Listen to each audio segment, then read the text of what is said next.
A graça e paz, bem-vindos a mais um devocional, mais um momento em que a gente para ler a palavra do Senhor e refletir naquilo que Ele tem para as nossas vidas. Vamos começar com uma oração? Senhor, obrigado por mais essa oportunidade de ler a Tua palavra, obrigado pela revelação que o Senhor deu para as nossas vidas, que nós podemos ler hoje e podemos aprender e ter nossas vidas transformadas. Senhor, para que o Teu Espírito Santo nos guie nesse momento. É isso que eu te peço e agradeço em nome de Jesus. Amém. Vamos para o texto de hoje, que se encontra lá em 2 Reis 8:1. Nós continuamos lendo os feitos de Eliseu. E diz assim: Eliseu tinha dito à mulher cujo filho lhe havia ressuscitado: Reúna sua família e mude-se para outro lugar, pois o Senhor proclamou sobre a terra de Israel uma fome que durará 7 anos. Lembrando aqui que tinha essa mulher que tinha feito um quarto para Eliseu. Eliseu, em forma de retribuição, ele pediu para que o Senhor desse um filho para essa mulher. Deus concedeu essa bênção para a mulher. Entretanto, em determinado momento, o filho dela morreu. E Eliseu orou para o filho dela que ressuscitou. E ele está falando novamente para essa mulher que Israel passará por um período de fome de 7 anos. A mulher seguiu a instrução do homem de Deus, reuniu sua família e mudou-se para a terra dos filisteus, onde ficou 7 anos. Ao final dos 7 anos, a mulher voltou da terra dos filisteus e foi ao rei para reaver sua casa e suas terras. Quando ela chegou, o rei falou com Geazi, o servo do homem de Deus. O rei havia acabado de dizer: Conte-me alguns dos grandes feitos de Eliseu. E Geazi lhe falava sobre a ocasião em que Eliseu havia ressuscitado um menino. Naquele exato momento, a mãe do menino entrou e apresentou ao rei sua petição para reaver a casa e as terras. Veja, ó meu rei, meu senhor, exclamou Geazi, esta é a mulher e este é o filho dela, que Eliseu ressuscitou. É verdade? Perguntou o rei à mulher, e ela lhe contou o que havia acontecido. Então o rei ordenou a um dos seus oficiais: providencie que tudo seja devolvido a ela, incluindo o valor das colheitas realizadas durante o tempo em que esteve ausente. Eliseu foi a Damasco, capital da Síria, onde o rei Ben-Hadad estava doente. Quando alguém disse ao rei que o homem de Deus tinha chegado, o rei disse a Hazael: Leve um presente para o homem de Deus.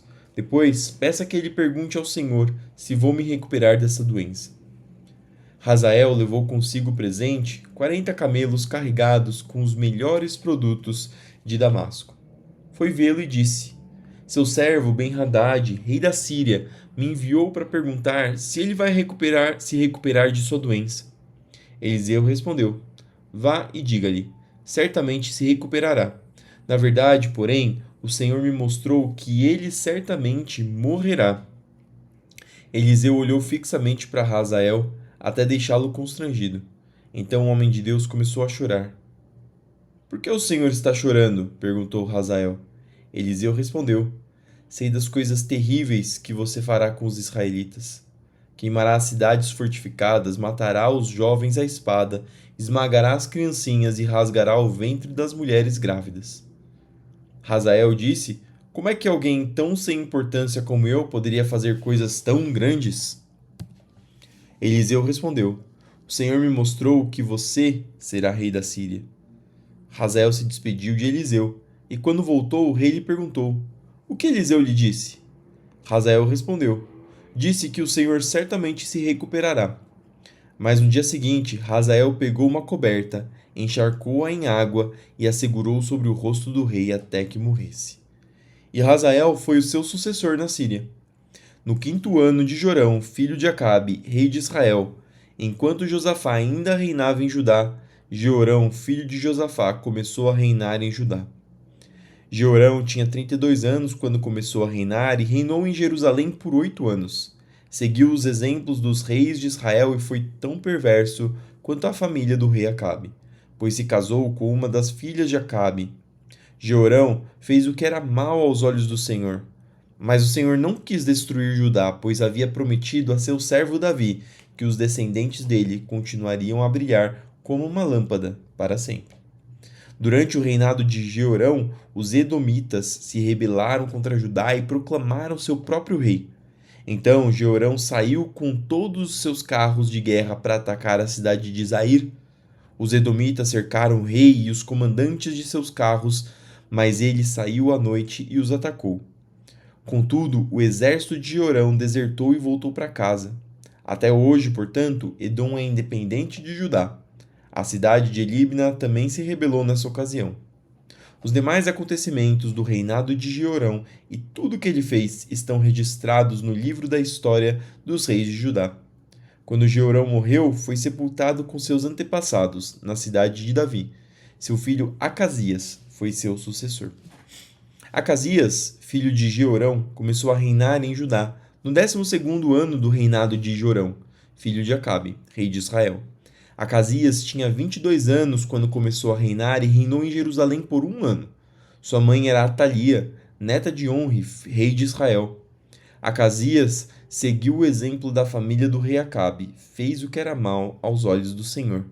Como a família de Acabe, pois se casou com... Fez o que era mal aos olhos do Senhor, como a família de Acabe, pois se casou com uma mulher dessa família. Acasias se uniu a Jorão, filhos de Acabe, na guerra contra Hazael, rei da Síria, em Ramote Gileade. Quando os sírios feriram o rei Jorão na batalha, ele voltou a Jezreel para se recuperar dos ferimentos sofridos em Ramote. Acasias, filho de Jeorão, rei de Judá, foi visitar Jorão, filho de Acabe, em Jezreel, pois ele ainda se recuperava de seus ferimentos. Enquanto isso, o profeta Eliseu chamou um membro do grupo de profetas e lhe disse: Prepare-se para viajar e leve essa vasilha de óleo. Vá a Ramote Gileade e procure Jeú, filho de Josafá, filho de Ninsi. Chame-o a uma sala à parte, longe de seus companheiros, e derrame o óleo sobre a cabeça dele. Diga-lhe: Assim diz o Senhor, eu ungi rei de Israel. Depois abra a porta e saia correndo. O jovem profeta fez o que Eliseu ordenou e foi a Ramote Gileade. Quando chegou lá, encontrou Jeú, sentado com outros oficiais do exército. Comandante, tenho uma mensagem para o senhor, disse o profeta. Para qual de nós? Perguntou Jeú. Para o senhor, comandante, respondeu ele. Jeú se levantou e entrou na casa. O jovem profeta derramou o óleo sobre a cabeça de Jeú e disse: Assim diz o Senhor, o Deus de Israel, eu o ungi rei de Israel, o povo do Senhor. Destrua a família de Acabe, seu senhor. Desse modo vingarei o assassinato de meus profetas e de todos os servos do Senhor mortos por Jezabel. Toda a família de Acabe deve ser exterminada.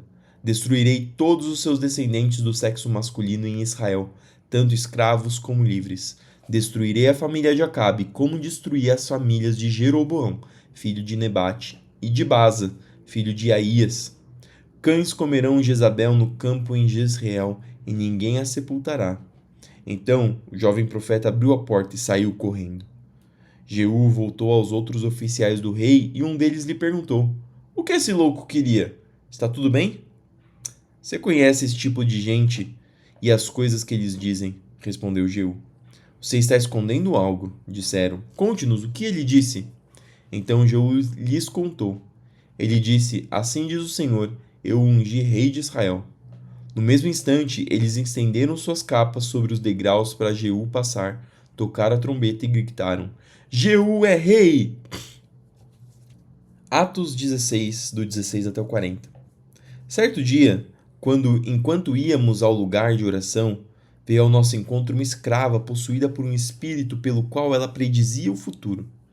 Com suas adivinhações, ganhava muito dinheiro para seus senhores. Ela seguiu Paulo e a nós, gritando: Esses homens são servos do Deus Altíssimo e vieram anunciar como vocês podem ser salvos. Isso continuou por vários dias até que Paulo, indignado, se voltou e disse ao espírito dentro da jovem: Eu ordeno em nome de Jesus que saia dela. E no mesmo instante, o espírito a deixou. Quando os senhores da escrava viram que suas expectativas de lucro haviam sido frustradas, agarraram Paulo e Silas e o arrastaram à presença das autoridades na praça do mercado. Esses judeus estão tumultuando a cidade, gritaram para os magistrados. Eles ensinam costumes que nós, romanos, não podemos seguir, pois contrariam nossas leis. Logo, uma multidão revoltada se juntou contra Paulo e Silas, e os magistrados ordenaram que os dois fossem despidos e açoitados com varas.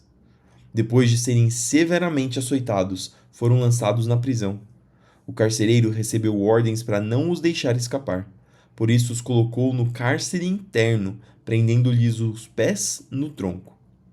Por volta da meia-noite, Paulo e Silas oravam e cantavam hinos a Deus, e os outros presos ouviam.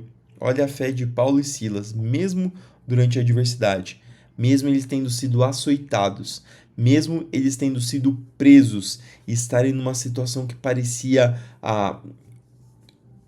impossível de escapar, ruim, e tudo isso por estar pregando a palavra de Deus, por estar fazendo a vontade de Deus. Ainda assim, eles oravam, eles cantavam hinos a Deus, eles se alegravam por terem sofrido por Deus. De repente, houve um forte terremoto e até os alicerces da prisão foram sacudidas. No mesmo instante, todas as portas se abriram e as correntes de todos os presos se soltaram. Quando o carcereiro acordou, viu as portas da prisão escancaradas. Imaginando que os presos haviam escapado, puxou a espada para se matar. Paulo, porém, gritou: "Não se mate, estamos todos aqui." O carcereiro mandou que trouxessem a luz e correu até o cárcere, onde se prostrou, tremendo de medo, diante de Paulo e Silas. Então ele os levou para fora e perguntou: "Senhores, o que devo fazer para ser salvo?" Esse guarda, ele viu o poder do Senhor e o coração dele foi alcançado. Ele sabia que estava diante de homens que realmente serviam ao Deus Todo-Poderoso. E por um momento ele pensou em se matar, porque achou que os presos teriam fugido, e não sei qual que seria o castigo que era aplicado para esse homem que deixaria os presos escaparem, mas deveria ser um castigo tão ruim a ponto de que ele estava prestes a se matar. Entretanto, quando ele entendeu o que aconteceu, quando ele viu o poder de Deus, ele deixou de se importar com o que aconteceria com ele se ele fosse se ele deixasse os presos escaparem, porque agora ele estava diante de algo muito maior do que qualquer coisa que ele tinha visto, e agora ele queria ser salvo. Eles responderam: "Creia no Senhor Jesus e você e sua família serão salvos." E essa é a mensagem que nós temos pregado: creia em Jesus Cristo, creia no sacrifício do Filho de Deus, que recebeu sobre si todos os nossos pecados, para que nós pudéssemos então ter livre acesso ao Pai. Então pregaram a palavra do Senhor a ele e a toda a sua família. Mesmo sendo tarde da noite, o carcereiro cuidou deles e lavou suas feridas. E aqui a gente vê que quando o evangelho entra nos nossos corações, quando nosso ser é transformado por Jesus Cristo, as nossas ações já são mudadas. E aqui o carcereiro, que antes tomava apenas conta para que eles não fugissem, agora cuidou deles e lavou as suas feridas. Aqui são a conversão sendo expressa por atos. A conversão não é simplesmente um momento em que a gente levanta a mão na igreja e a gente diz: "Eu aceito Jesus", e isso sim precisa acontecer, mas só é realmente uma conversão quando essa decisão gera transformação, e essa transformação é expressa em ações, é expressa em frutos do Espírito, é expresso em ações que mostram que nós estamos desenvolvendo o caráter de Deus. Em seguida, ele e todos os seus foram batizados. Depois, levou-os para sua casa e lhes serviu uma refeição. E ele e toda a sua família se alegraram porque creram em Deus. Na manhã seguinte, os magistrados mandaram os guardas ordenarem ao carcereiro: "Solte esses homens." Então o carcereiro mandou dizer a Paulo: "Os magistrados disseram que você e Silas estão livres, vão em paz." Paulo, no entanto, respondeu: "Eles nos açoitaram publicamente sem julgamento e nos colocaram na prisão, e nós somos cidadãos romanos. Agora querem que vamos embora às escondidas? De maneira nenhuma. Que venham eles mesmos e nos soltem." Os guardas relataram isso aos magistrados, que ficaram assustados por saber que Paulo e Silas eram cidadãos romanos. Foram até a prisão e lhes pediram desculpas. Então os trouxeram para fora e suplicaram que deixassem a cidade. Quando Paulo e Silas saíram da prisão, voltaram à casa de Lídia. Ali se encontraram com os irmãos e os encorajaram mais uma vez. Depois partiram. Salmo 143, do 1 até o 12. Salmo de Davi. Ouve minha oração, Senhor, escuta minha súplica. Responde-me, pois és fiel e justo. Não leves teu servo a julgamento, pois diante de ti ninguém é inocente. Meu inimigo me perseguiu, derrubou-me no chão e obrigou-me a morar em trevas, como as do túmulo. Vou perdendo todo o ânimo. Estou tomado de medo. Lembro-me de tempos passados, reflito em todas as tuas obras e penso em tudo que fizeste. Levanto minhas mãos a ti em oração. Anseio por ti como a terra seca tem sede de chuva. Vem depressa, Senhor, e responde-me, pois meu ânimo se esvai. Não te afastes de mim, ou morrerei. Faze-me ouvir do teu amor a cada manhã, pois confio em ti. Mostra-me por onde devo andar, pois me entrego a ti. Livra-me de meus inimigos, Senhor, pois me refugio em ti. Ensina-me a fazer tua vontade, pois tu és meu Deus. Que o teu Espírito bondoso me conduza adiante por um caminho reto e seguro. Pela honra do teu nome, Senhor, preserva minha vida. Por tua justiça, tira-me desse sofrimento. Por teu amor, acaba com meus inimigos e destrói meus adversários, pois sou teu servo. E por fim, Provérbios 17, 26. É errado castigar os justos por serem bons e açoitar os líderes por serem honestos. E essas são as palavras que nós tínhamos para hoje. Espero que elas entrem no seu coração, que tragam edificação para a sua vida. Vamos terminar com uma oração? Senhor, obrigado por mais essa palavra. Obrigado por mais essa oportunidade de conhecer a Ti. Abençoa para que nossos corações possam ver além das palavras e para que nós possamos ver o Senhor, para que nós possamos ver as Tuas características e o Teu querer para as nossas vidas. Nos ajuda a seguir o Teu querer. Senhor, abençoa o nosso dia para que seja um dia abençoado, cheio de vitórias, para que tudo que nós fizermos dê certo, para que o Senhor vá à nossa frente lutando as nossas batalhas. Senhor, abençoa aqueles que estão, Senhor, com causa na justiça, para que o Senhor possa dar andamento, para que o Senhor possa trazer a justiça aos teus servos. Senhor, abençoa aqueles que estão doentes, que estão enfermos, para que o Senhor possa trazer cura e libertação, para que o Senhor possa trazer restauração para a alma.